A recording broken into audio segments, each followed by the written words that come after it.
Masih ingat Ani TKW asal Blitar menikah dengan bule Eropa? Kehidupan berubah drastis, begini kabarnya.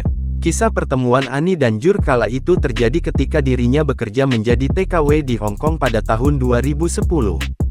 Bule Eropa bernama Jur tersebut secara kebetulan juga sedang ada bisnis di Hong Kong. Saat itu sang bule sedang ada bisnis dari Kanada, Australia dan Hong Kong kemudian kembali lagi ke Switzerland. Kisah pertemuan Ani dan Jur pun banyak membuat orang penasaran.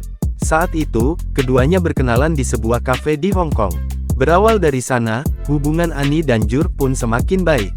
Akhirnya pada tahun 2011, Jur memberanikan diri ke Indonesia untuk melamar Ani.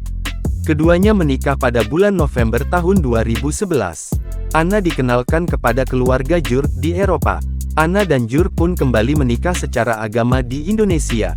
Pada tahun 2013, Jur dan Ana dikaruniai anak pertama. 3 tahun kemudian, Ana pun melahirkan anak kedua mereka.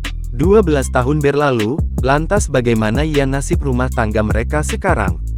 Kini Ana sudah tak jadi TKW, nasibnya pun berubah drastis. Kini, penampilan Ana semakin sosialita.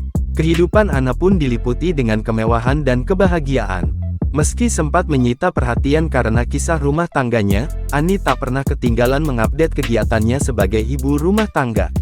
Dalam akun YouTube Ani Ibu RT Australia, ia membongkar kegiatan selama ini mengurusi anak-anaknya. Ia juga kerap membagikan momen liburan bersama keluarga. Tetapi juga Ani membagikan kegiatan bersama teman-temannya. Download Tribun X sekarang, menghadirkan lokal menjadi Indonesia.